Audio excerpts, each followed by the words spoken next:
The Sporland division of Parker Hannifin Corporation is sponsoring this podcast.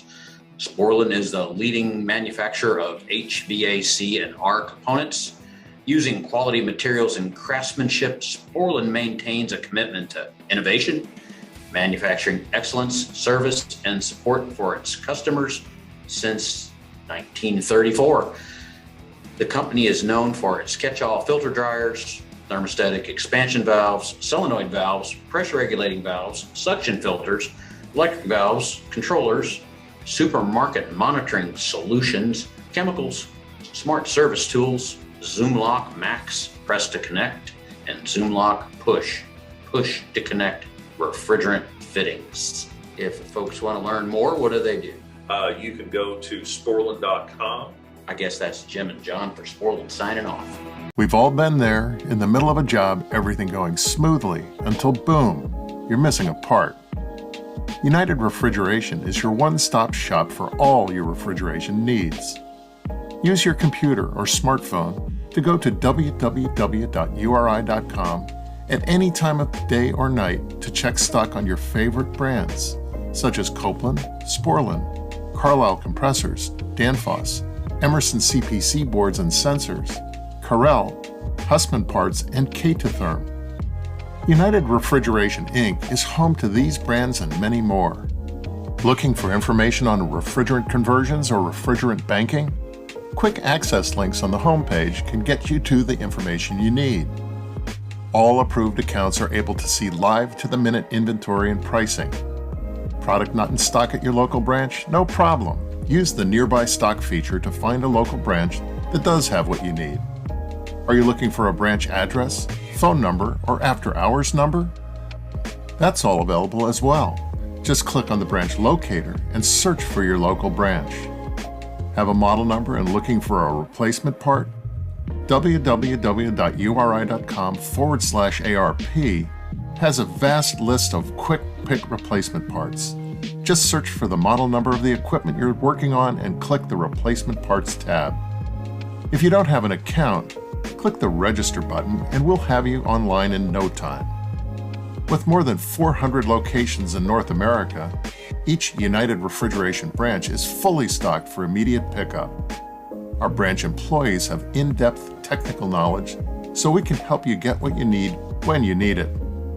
Visit your local store or www.uri.com/ARP today. United Refrigeration Inc. has all your solutions down cold. Just these hotel rooms. Good evening, everybody. Welcome to Advanced Refrigeration Podcast. You're with your host, Brett Wetzel and Kevin Compass. Where are you at, buddy? I am in, well, I'm not really sure where I'm at right now. I'm outside of Detroit, Michigan somewhere. Mm-hmm. I am not exactly sure what town I'm in as of right now, but I'm up in Dearborn, Michigan, basically doing a startup that helping the branch out that the manufacturer decided they just weren't coming. Cool. So I am starting another CO2 rack at another store with a. So this is go ahead. How is Dearborn, Michigan? Must be great sights. Not a very, very nice place. It's okay. Yeah. It's I don't know. It's right outside Detroit, so it seems like the closer you get to any big city, it's just not as nice as you'd want it to be. I gotcha. But actually, it is freezing cold. It was snowing here this morning. What? Yeah. I was driving in, and sure as shit, it was. I'm like, it was like 4 o'clock in the morning, and I'm like, is that fucking snow? You got to be kidding me. It was like sleeting. It was raining, and then it started sleeting. I'm like, come on, not right now. And then I got closer to Michigan. I got closer to Detroit, and it was like it was raining all day. Then all of a sudden, like about like 2 o'clock, it just started like just coming down with snow. I'm like, you got to be kidding me. This is not what I want right now. Like last week, it was 70 degrees up here. It went straight from that to like snow. But up like UP, Michigan, they got like 16 inches today. Out of like nowhere. They just got like 16 inches of snow. That's kind of crazy. It's I just actually looked at the weather, and it's because obviously if it's nice outside, I'm gonna open up some windows, right? So yeah, it's gonna be 41 degrees outside, and I had probably about a good 15-20 minute argument with my son. My son's 5, and I was like, "Are we gonna put on any clothing tonight?" And he's like, "No, we're gonna just in our underwear." I'm like, "Okay, fine, not gonna argue with you. Freeze your ass off in the morning. I don't give a shit." Yeah, I am. This was kind of like an emergency thing. I was only supposed to be here like a day or two, and I have one change of clothes, and I had one sweatshirt, and it is soaking wet. So I'm going to freeze my ass off tomorrow. Sounds like someone needs to expense a new sweatshirt. Yeah. So we'll see how that goes tomorrow. We pretty much knocked everything out today, and it's ready to charge. So I mean, I've done enough of these where I can kind of move through them a little quick. This was a different manufacturer, but I've done their stuff before, so kind of had a game plan going in here, what I was going to run into, and thank God the guys who were already working down here were they've done a couple startups with me, so they know what to expect, and they know what they're doing for the most part, and they were ready to go for as much as they could. They got all the core links online, which seemed to be the biggest nightmare of this job ever. Like having to go around and address them all is a pain. Hey, the place that you're at, I mean, because of where you're at geographically, are they using a dry cooler there, or are they using a Batic? Every one of these I've done has been the pump and dump. Oh, okay. Another customer actually threw a water meter on these. The amount of water they were using in a month was astronomical. Now, mind you, this customer has 4 of them, and they're 8-fan ones on massive racks. And there's a 2 5/8 water line feeding 4 of them. Oh shit! And it is like a 3-inch PVC line coming down from a drain on the roof, and it is like straight, like full flow. It uses hundreds of gallons of water a day. I know, and that's the amazing thing. Like, I just think at least, like, if you had a solenoid on the inlet side, I get it, but like at least having some sort of flow regulator to at least maximize the amount of thermal transfer. You know what I mean? Like, well, she just sends her when she's when it's transcritical. It's just sending it. No, I mean, I'm sure there's some kind of orifice in there, but it's just like, I mean, you're just using a lot of water. It's like how you are when you're de-iced in a case. Oh yeah, it's like no nozzle in a case. Like you're just no nozzling, and then turns out the evac's going to let you down. I have yet to start. Here's my big complaint with that manufacturer. Like, I have yet to come out to one of these. This is number 4, where the gas cooler's been programmed, and they have this ridiculous. Oh no! You're supposed to no. You're supposed to contact them. They give you a thumb drive. Oh yeah. Here's where this complaint's going. Okay. Oh, I want to know how to do it. Okay, because it's pretty simple on the first version of the controller. I could do it in like 10 minutes. Okay. Because I did it at Costco a million times. They had a bunch of these. Easy. Okay. I go to do it on this, and it's a different firmware version. Okay, that's great. You're going to send me the flash key, but I want to know how to do it. I don't want to have to call you every time and get a flash key. Like, I have a flash key for these that we had made, but like, still, like, no, it's not. I called and got answers right away. They just don't like you. They were nice to me. Yeah, but you just asked for a thumb drive. You didn't ask how to do it. So that's the thing. No, I did. I actually have detailed instructions. The older controllers are like butter. The whole thing is just ridiculous. Like, But that rant's over. Tonight, guys, I want to talk about superheat control on CO2 racks. Mostly on how to actually re-superheat the vapor coming back to the rack. So basically on these CO2 racks, a lot of the times we're running almost flooded coils downstairs. We're running low superheat coming off the medium temp just for the fact that we're pulling vapor from the flash tank. So at times, especially on low load times, or if we get a higher level in the flash tank, we're pulling wet vapor off the top of this thing. It's lower superheat. So we have to have some way of managing the superheat coming back to these racks, these compressors. Now, a lot of your superheat management on the medium temp comes from the low temp, just running. So you're dumping that hot discharge, or that warm discharge gas. I wouldn't call it hot.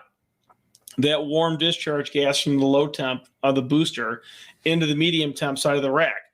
Now, this is going to add superheat to it, but sometimes this isn't enough, depending on your load, depending on what kind of customer you're at, if they even have more than one or two low temp loads, or depending on if you just have a medium temp rack, no booster, just a medium temp CO2 rack, which there's plenty of them out there, and they become way more prevalent. So we're going to go over tonight on how different ways of different manufacturers do it, and how you can kind of optimize what they're doing and make it a little bit better and make it, suitable, for what needs to get done. So first off, we're going to go over hot gas injection first. This is the earliest version of this, and a lot of manufacturers still use it. So we're going to go over that first. So Hill Phoenix uses hot gas injection, and so does Zero Zone. So they're using a hot gas solenoid, and they're using PWM, basically, a form of PWM. They're not using PWM valves. They're using a form of PWM with a algorithm inside the controller. So what they're doing is they have a flexible combiner, and it's looking at your superheat, and it's going to pulse that valve on for so long, then shut it off, then pulse that valve on for so long and shut it off. So what they're trying to do is they're trying to superheat the medium temp vapor coming back. So what they're doing is they're looking at your superheat at your rack, and then they're comparing it to a value in a flexible combiner, and then they have a set cut in seconds on, seconds off. So if you're having issues, first you need to make sure this is working properly. Make sure you don't have burned out relays. Make sure you don't have a plugged up valve, because the valves that Hill Phoenix uses are cleanable. So you can take them apart. There's a screen in them. You can clean them out. You need to make sure those are cleanable and that they actually have flow. You could force the valve on, the output on, and check it and make sure you have flow and it is getting hot. To be honest, the Hill Phoenix ones, I think their orifices are undersized. I know guys have drilled them out or installed the next size up orifice, and it completely makes the rack run better. I mean, it takes away all the low superheat issues. It's able to control the superheat way better. I mean, I've seen stores where the liquid injection is on almost all the time, or vapor injection is on all the time, the hot gas vapor injection, because they have either colder superheat coming off of the flash tank, or they have just flooded evaporators that are closer to the rack, and it just is what it is, and it's just on all the time because it's undersized. Go ahead, Brett. What kind of superheat are you getting off the actual flash tank? Because there is, you can actually measure that line. Again, yes, I get it that it's dependent on the level, but what kind of superheat are you just getting strictly off the flash tank? Let's just say if it's 25% versus 75%. So it's not so much the level being higher does make it lower, obviously, because you're pulling more wet vapor off the top. It'll make it a few degrees less, but the problem is it just depends on the load in the flash tank. The more flash tank vapor you're bringing in, especially like summertime, the more the lower the superheat is going to be on the medium temp. So the more vapor you're pulling off the top of the flash tank. So say you're like your valve 60% open in the middle of summer and you're pulling all that vapor off the top. So that's more vapor and liquid droplets that are dropping into the suction. So it's going to be lower. Wintertime, it's usually less of an issue because you're pulling less vapor off the top of it. So it's a little bit less of an issue. Now, certain manufacturers have a larger orifice already, like Zero Zone. The orifice that they use is almost a little too big, but I'll tell you what, it has excellent control. I mean, it's able to instantly, re-superheat the suction. It's on for like 30 seconds. The suction's warmed up. It's able to cycle off. It's able to, constantly keep the cut in and cut out. We've had to adjust the cut ins and cut outs on them. The time delays a little bit. I usually make them a little bit tighter. So that way you don't have this like wide swing of 10 degrees and all the way up to 30, 10 to 30, 10 to 30. I'll try to like cut it in maybe like 5, 10 degrees and let that solenoid pulse more. So go ahead, Brett. You're muted. Fucker. The set point for the superheat isn't usually set to modulate between like 15 and 30. Most of the time I see them 15 to 25-ish. They shut off. I mean, it depends on the rack manufacturer and the customer, but like 15 to 25-ish. Sometimes at 15, I mean, we've had racks where we've had to raise it to 20. Like sometimes at 15, I mean, by the time it cuts in, they may be down to 10. So, I mean, if you get a little bit of liquid coming back or like you get a chug from the flash tank, it becomes sort of an issue. Now, that's hot gas injection. It works. It's been around for a long time. The Hill Phoenix one, you could optimize it. The other part of hot gas injection, which is nice, is you could sort of use it for load control. So say if you're in a real bad load condition, like say you're at a Aldi where they have, when the freezer drops out, there's no load in the medium temp. Okay. So what you do with this is you could actually, they have a setting in there. I think it's at like Hills Phoenix is like 200 or 250 for the cut in for pressure. It's astronomically low. We raise it up to like 370. So at 370 pounds, it's like 20 pounds in the medium temp suction. We'll start opening that hot gas injection and turn it into hot gas, a hot gas valve, basically to keep the suction pressure up enough, to keep the load up, to keep the compressor from cycling. So we'll use it for, hot gas like you would on a hot gas system to, keep a compressor running. Put a false load on it to essentially we're putting a false load on it. The Zero Zone one works awesome for that. Like that thing, we were able to keep a false load on a rack with like hardly any load on it. Between that, the liquid injection and the hot gas injection, we were able to keep a false load on the rack pretty much running with a couple cases on it. Wow.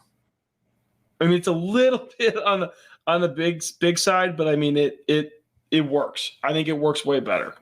Yeah, but you rather have that than not be able to. I mean, because it's weird because some of the booster racks, like if you look at the set points, like one of the racks I think is like the set point for the hot gas injection for like the load control is like all the way down to 190, which seemed really freaking low. It's pointless. That's the low temp suction pressure. That's what doesn't make any sense. So why the hell, why would you wait why would you let your medium temp compressors get all the way the hell down there, before it actually starts kicking in? You want to keep a load on just the compressors just to keep them rolling on the medium temp side. And if the low temp shuts off, the low temp shuts off, if you have that load shut off. And I know, part of the problem that everyone's been having, because I've been hearing this nonstop, is, they pull down the curtains on shit at night, and then all of a sudden the rack's dick is in the dirt because it can't deal with that low load situation. You've seen it, right? Yes, yeah. I mean, it can't deal with the low load. The low load. I mean, especially like Aldi, Trader Joe's, anything with like not a lot of low temp, like smaller stuff like that. The hot gas injection is key. I mean, it needs it. Now, with hot gas injection, you also have to have liquid injection. You have to have some kind of, cooling with this. So you have to have some kind of liquid injection valve. to make up for this. So that's the other part of this. Now we're gonna go ahead, Brett. What's the set points versus? So like the hot gas is there for two reasons, right? The hot gas is there for either a load control and or low superheat, right? So how do you make the two coincide with each other without fighting each other? Like what would the set point be for the liquid injection at that point? So I've seen them anywhere from 25 to 35 cut in. Mm-hmm. I've seen them at 45. I'm going to be honest to you, the liquid injection hardly runs. Because usually there's so low a flash tank vapor coming off there. I mean, I've only seen a few racks where it runs. We'll run it on startup, especially if we're staging stuff down. It'll run a little bit, but liquid injection hardly runs. I mean, it's not as prevalent and needed. Now, if we go on to like LMP, they do things a little bit differently, and it has some nuances to it that I like, and some things that I kind of am not a big fan of. What they do is they use a heat exchanger on the drop leg coming back from the gas cooler, and what they do is they run the suction the medium temp suction through that heat exchanger. So what they do is they have two valves, and they have them in parallel. So they could either have flow through the heat exchanger or around the heat exchanger. Now what they do is both these valves drive together. So it's not just, open or closed. It'll force, pressure through one side or the other.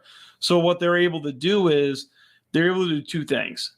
They're able to superheat the gas coming back on the medium temp to control superheat. And they're also able to cool down that drop leg a little bit more. They're pulling BTUs out of it before it hits the flash tank. So then it's taking a little bit of load off the flash tank at the same time. So it's not like they're wasting energy by just dumping hot gas into the suction. I mean, there's no win-win there. I mean, with this system, it's kind of like a cancellation out. It's almost like a vapor injection on a scroll compressor in a sense, because you're not dumping energy in somewhere to make energy or to fix a problem. You're just transferring energy from one side of the system to the other. So you're using these three-way valves that are opening and closing, and they're forcing the suction vapor to go through a heat exchanger, and the drop leg is going through that heat exchanger too, and it's either warming it up or it's going around it and going right to the compressors. So that I like about this. The only problem is now you have two valves in there, you have additional programming, you have a little bit more complication, and we've had to mess with the PIDs a little bit. I mean, I've got a pretty good grasp on how to get them, and we've also messed with the valve minimums. They had the minimums at like 25%. I think we lowered them a little bit lower than that, so we were able to get a little bit more superheating out of it. So that way it was, I was trying to keep the medium temp compressors like 20, 25 degrees. And they seem to be a lot better like that. Once you get around 10, 15 degrees with CO2, you start pumping oil, you start moving oil like a son of a gun. So you want to try to keep that oil in those compressors, and you want to try to keep that liquid out of those crankcases. So you end up doing it, running a little bit more higher superheat at the compressor by pushing a little bit more through the heat exchanger, and then you'll see a noticeable difference on your high pressure valve setting. So like you'll see like you may be your high pressure valve and your flash gas bypass valve maybe at like 30% before, maybe it knocks it down to like 25 to 28. So you're taking a little bit more load off that flash tank, which also helps it control a little bit better. Hello guys, this episode is brought to you by Fieldpiece. Fieldpiece's next generation of vacuum pumps will cut down on evacuation time and make oil changes on the fly a breeze. They are lightweight, durable, and feature 4 inline ports plus a large oil reservoir. Get pumped about these 3 new Fieldpiece vacuum pumps available at distributors now. Learn more at fieldpiece.com or follow us on social media at Fieldpiece Products. Thanks again, and thanks for listening. Hey guys, today's episode is sponsored by Westermeyer Industries Serviceable Oil Floats. Many oil separators contain an oil float to effectively meter separated oil back to the compressors. Westermeyer Industries has taken this concept and perfected it with their new line of serviceable oil floats. These floats feature an improved design with fewer components, allowing for greater manufacturer consistency and up to 20% increased oil flow versus their legacy models. These floats also feature an integrated magnet to shield the oil path from debris and have been field proven in supermarket applications. Westermeyer Industries offer replacement oil floats not only for their own separators, but also cross-compatible models for our competitor oil separators as well. You can find out more about the Westermeyer Industries serviceable oil floats by visiting westermeyerind.com/floats. Once again, that's westermeyerind.com/float. Let's get on with the episode.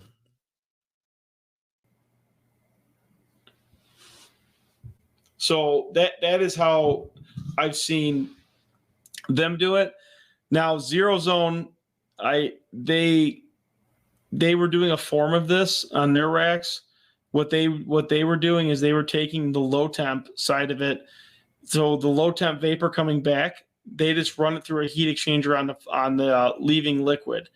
So you're leaving liquid going out to your cases, 33 to 30 degrees, depending on what the manufacturer is. Usually it's above freezing.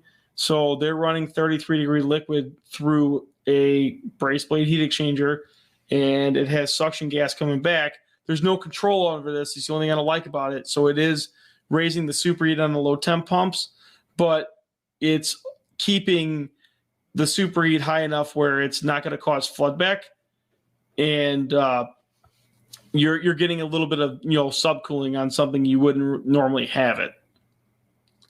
I had to ask you a question. So I was teaching in California last week, and someone came up to me and said, have I ever seen a system that has 2 flash tanks? And I was utterly confused. Yeah, we have 3. Really? It's like a ETF system, energy transfer, something. No, we have some Hill booster racks, like the original ones that have 3. So like in Chicago, if it's over a certain size vessel, it has to get inspected. And if it's over a certain pressure, it has to be shut down every year and inspected. So what they do is they'll put 3 of them in parallel, and they'll just parallel pipe them.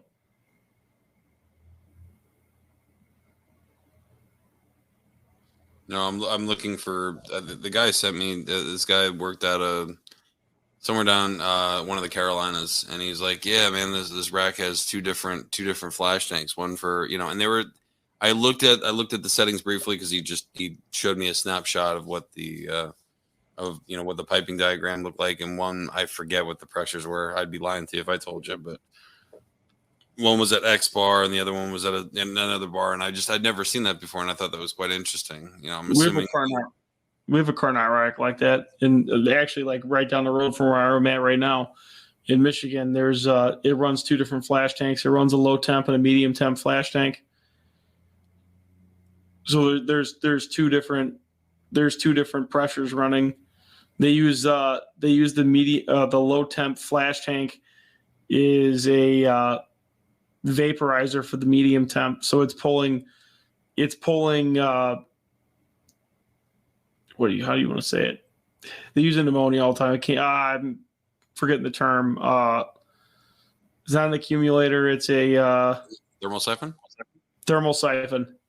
Okay. So they're using a thermal siphon as it's still a flash tank, but they're using a thermal siphon for low temp liquid. So that's how they get there. You find it? Yeah, I did. 60. Wow, one flash tank's at 60 bar, and the other one's actually at 45 bar, and it looks like they don't if God forbid something would happen with one, they could just basically transfer everything to the other, is what it's looking like in the piping here. One is for the medium tank. Yeah, there's a crossover down towards the bottom. I don't know the programming. I've never seen this, but it looks like there's 2 solenoids that looks like it can transfer, liquid from the one. They're calling it an FTE tank. FTE, yeah, because one's called a flash tank, that's a 60 bar, and then this other one's called an FTE tank, and that's at 45 bar. But like so I said, it's probably basically a thermal siphon. They're both vertical. I don't know. I got to get some more information. The guy was going to send me the model and serial number so I can call the manufacturer, excite questions, because I don't even see a manufacturer now.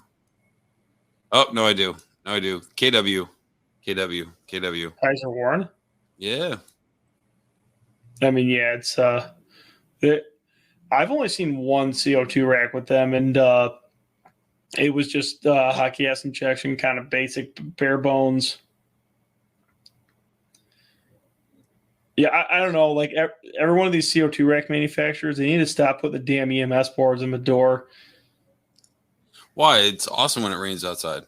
Yeah, it's great when it rains outside, and none of them know how to build a leak-proof box anymore. So you got to go back to the Husband style. What are those? What are they called? Protopacks or something like that, where it's basically the rack house, right? Right on top of the roof. You talk about the fucking Protoware, the fucking no, not that. No. I'm surprised. Nope, there hasn't been a class action lawsuit from somebody getting their hand chopped off. Come on. No, I'm talking about the ones where you can actually walk into it. Like an actual rack house on the roof. Mm-hmm. Yeah, that would be nice. Right.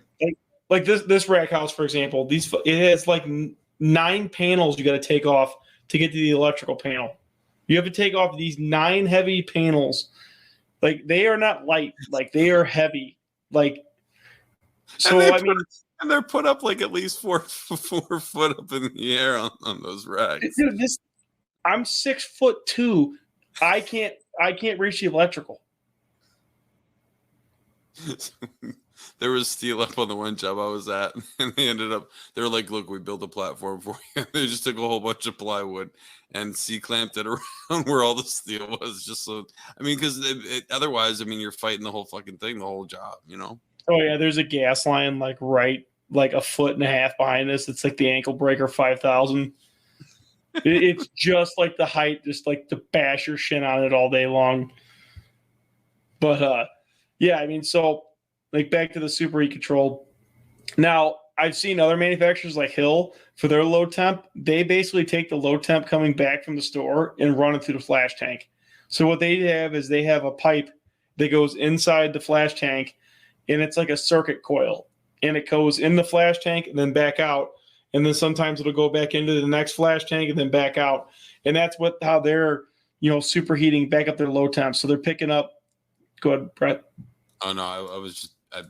so I'm looking at this print here, and just as you're saying that, I see medium temp return from store, and it's going back through a filter, and then before it goes back into the main suction, back to the main header, it's actually going through that FTE tank, that secondary flash tank that's off the low temp side. So they're basically taking the medium temp return and just running it into there. We need to get Kaiser on here because this is interesting. Yeah, it sounds like it's just like a thermal siphon type system. I'm curious. My only problem with that stuff, like when you start doing all that, nobody can work on it. Why? Because it's too overly complicated with stuff it doesn't need to have. Yeah, but you know what? It's not. So like whenever I'm showing anyone any kind of rack, like I don't know, we usually go over the piping schematic first, just to basically, okay, this is the way it's going to run. Because if you literally tried on the rack that you're working on right now, even though there's arrows all over the place, trying to figure out where everything's going is kind of a pain in the ass. Yes, the arrows make it a lot easier to understand. But like if you don't look at the drawings first before If you it look wasn't at in the if it wasn't in the damn box, it'd be a lot easier. yeah, if it was in the middle of a rack house. Yeah, yeah. So, yeah, I mean, I agree with that, but like the simpler you make these, the easier they are. Like, I'll give zeros on this, and I'll give them a lot of props, but like their CO2 rack is honestly the easiest thing I've worked on in a long time. Like, it was bare bones. There was not a lot of whistles on it. Like, the thing just ran. The electrical was super simple. I mean, it didn't look like a second grader drew with a crayon like some of these racks. Like, but I mean, this thing was simple. Like, it didn't have it had like basic controls for superheat stuff. There wasn't a lot of flexible combiners. I mean, it was simple. When they start throwing all these, like the store I'm in right now, there's 18 flexible combiners around the rack when you could do it with 3. What? Why? There's 18 of them. And half of them are written like so like confusing. It's ridiculous, and none of the descriptions are filled in. So good luck troubleshooting it. It's going back and forth. I don't know if anyone's ever had to do this, but like in order to figure out a lot of flexible combiners, I've had nights where I'll print out all the basically all the pages, because like you said, there's no description, so you have to figure out like if AI1 is greater than AI2. Well, what the hell's AI2?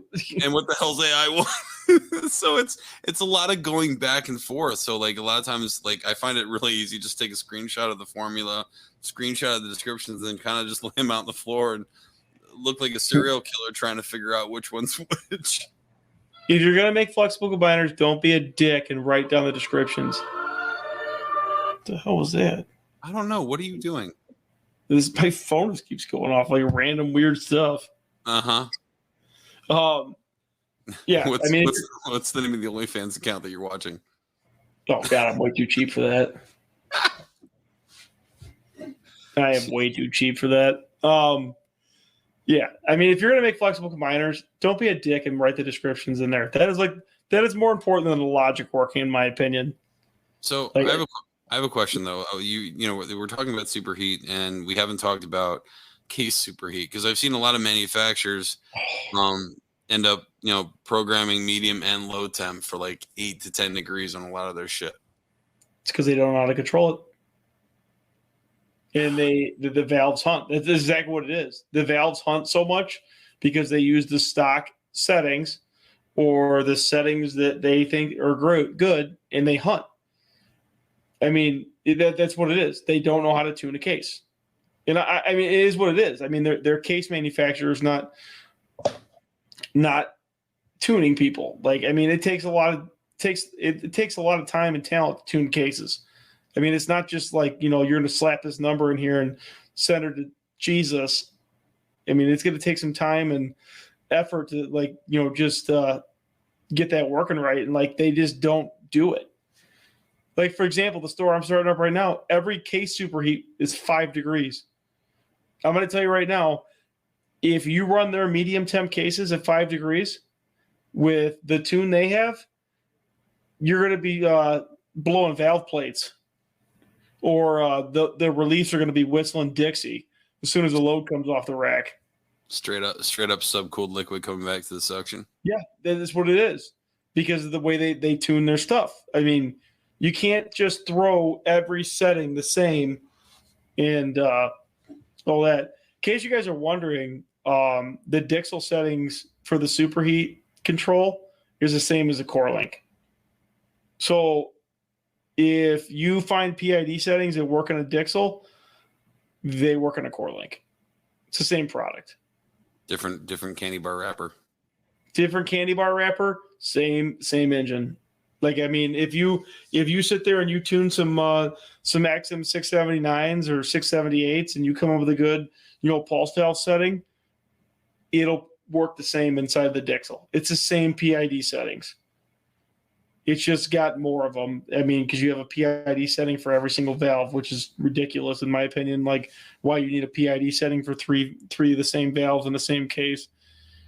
But Yeah, I mean, so it's the same setup. So, I mean, me personally, like I'll run low temp at like 5 to 6 degrees, and I'll run a medium temp at like 8 to 9 degrees. I mean, it just depends. You don't want that low swing taking you out. Like personally, pulse valves. I mean, you're going to get the low swing. There's no way around it. It's a pulse valve. It's in nature is not good control. If it's a stepper, you should be able to dial that thing into like almost perfect. Do you see they're making a mechanical expansion valve now for transcritical CO2? Really, for like actual like transcritical, or is it going to be like actual like subcritical? No, actual transcritical. It was premiered in Germany. Yeah, but I mean, I guess on some like smaller stuff, like if you're running like a walk-in, smaller stuff. I mean, a bunch of cases. Yeah, but here's the problem with that: like running transcritical is extremely inefficient. Like if you ran transcritical gas, just like straight, it'd be liquid vapor mix, so it'd be flash gas. But we were still straight up liquid off the bottom of the flash tank. No, there would be no flash tank. It'd be a receiver at that point. Oh, no. Well, what I'm saying is that it running off a standard transcritical rack where it instead of electronic expansion valves, they're now designing regular mechanical valves. So it would be subcritical. So I mean, it'd just be a higher pressure rated expansion valve. Yeah. I mean, I don't see anything wrong with it. I think it'd be fine. I mean, then again, like it is nice being able to troubleshoot things, having the case controllers. They are a huge troubleshooting thing because you get one valve flooding back, you can take out a whole store. I mean, on like a DX system, usually one valve flooding back usually doesn't do much, but true. I mean, on a DX store, that's why it's so important on startup to make sure that every single transducer is open and reading, and every single temp sensor is reading properly in the right spot. I mean, me personally, I don't go around an ice bath, test them all. I mean, I hit them with duster just to make sure they're in the right spots. Mm-hmm. So I'll flip over a can of duster, spray through the return, or spray the I mostly just care about the Superheat ones right away. I could do the other ones while we're running, but like I test the Superheat sensors, the coil outlet temp sensors, and make sure they're good. I'll hit, I'll be in the controls and I'll hit control page down, and that's how I'll go through all the sensors real quick to make sure they're all reading them proper. And I'll do it with static test, with everything open to make sure we're not reading any crazy pressures anywhere. Make sure transducers aren't reading 0, or they're not reading some like crazy number that's going to make you flood back like a banshee. So that's all part of that Superheat control too, is making sure all that's set up right. You're not needing to rely on that vapor injection or hot gas injection. Have you noticed like an astronomical amount of sensors failing lately? No, I have not. It's been a lot. Yeah, but fair to me. I haven't been in the fucking field.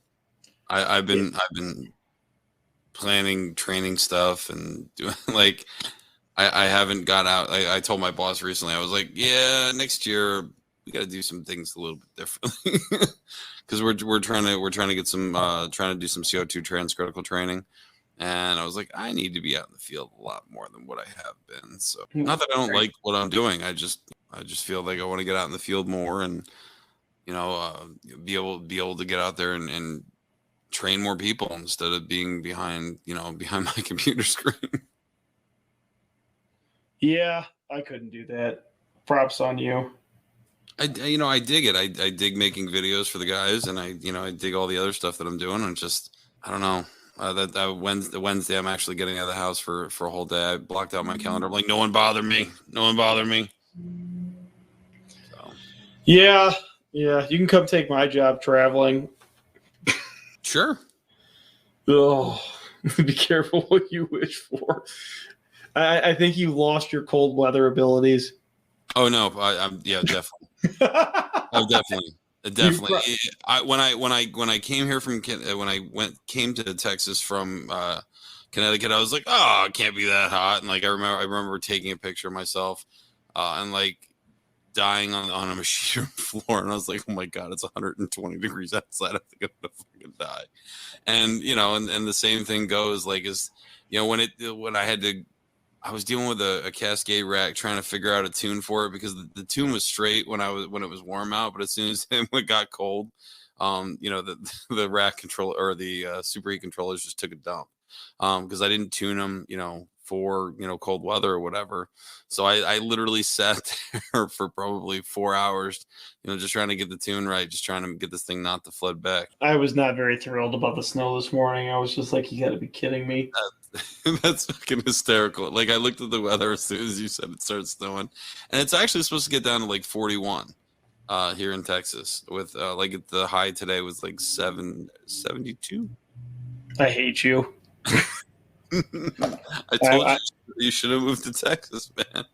I was literally like freezing on the roof this morning. It was I literally thought about going to buy one of those Milwaukee heated jackets. I'm like, I'm not ready for this crap already again. We have like 6 or 7 more of these startups to do, and they're all on the roof.